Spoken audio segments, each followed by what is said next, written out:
Kingdom Come. Chapter 1. Rayford Steele had to admit that the first time he saw a bear and then a leopard moving about in public, something niggled at him to keep his distance, to not show fear, to make no sudden movements.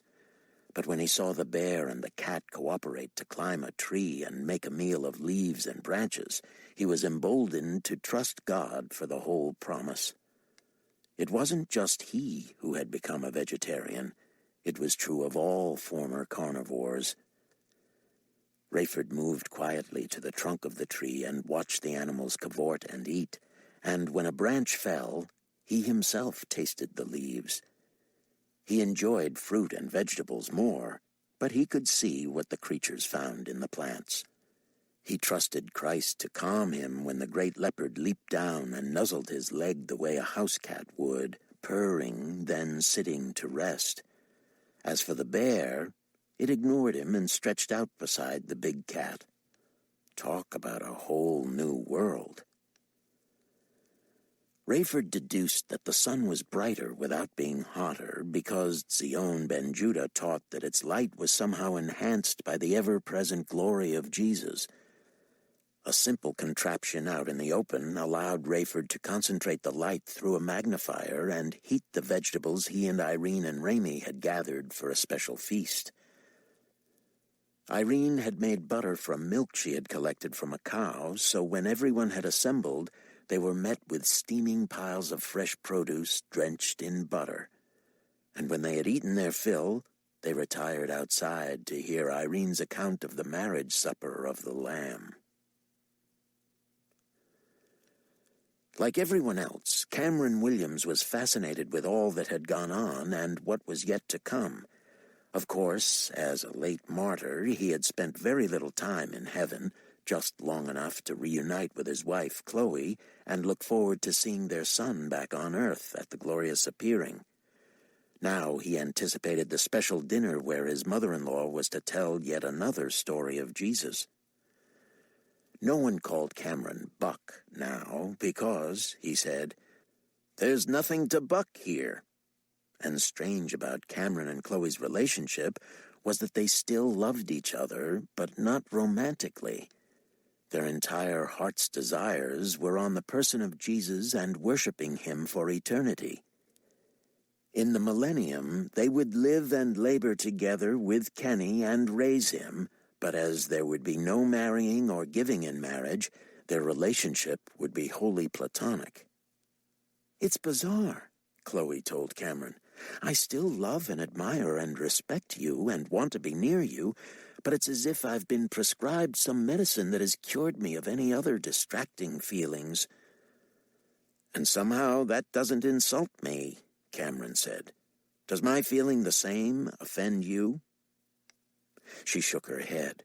Her mind, like his, must have been on Jesus and whatever he had for them for the rest of time and eternity. "Do you realize, Chloe, that we still have to raise Kenny in the nurture and admonition of the Lord and see to it that he decides for Christ?" Only true believers and innocents had survived the tribulation and the sheep and goats' judgment to make it into the kingdom. "How many children of the tribulation must there be," Chloe said, "who still have to choose Christ over living for themselves?" "Children of the tribulation," Cameron said. "I like that." "God has been impressing on me that Kenny will be only one of many children in our charge." "Me too, Chloe. I find that amazing." As they talked, it became clear that the Lord had shown them both that their recompense for giving their lives and, in essence, losing their son for a time because of that, would be the blessing of 100-fold more children to love. Cameron could only imagine where these children would come from, but his old mentor, Zion ben Judah, reminded him that 100-fold in the Scriptures very likely meant many more than 100. "I cannot imagine the havoc unbelievers could wreak in this new world.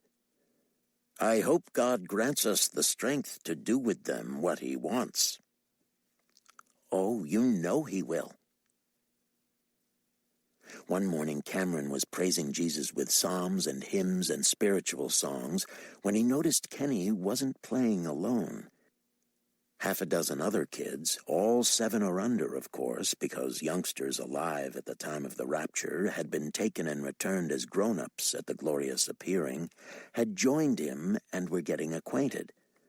In a flash it came to Cameron to call this group COT, Children of the Tribulation, and as negative as the name sounded, it didn't grate on him.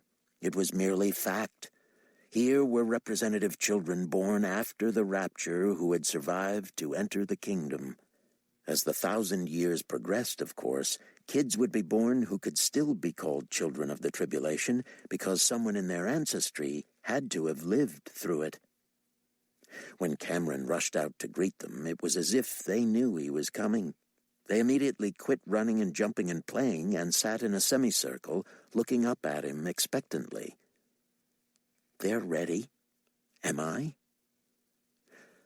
I'm Cameron, he said. A boy raised his hand. So start telling us all about Jesus. She can tell us too.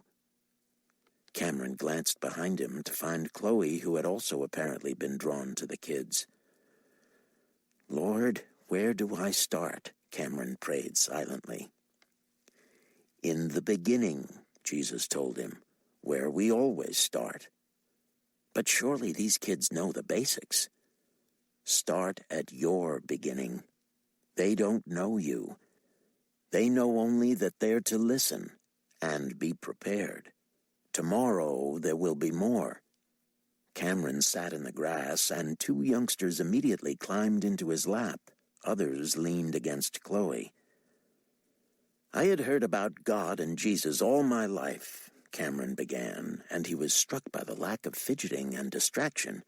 These kids hung on his every word. But I never really gave faith a serious thought until 7 years ago, when I found myself on an airplane bound for England in the middle of the night.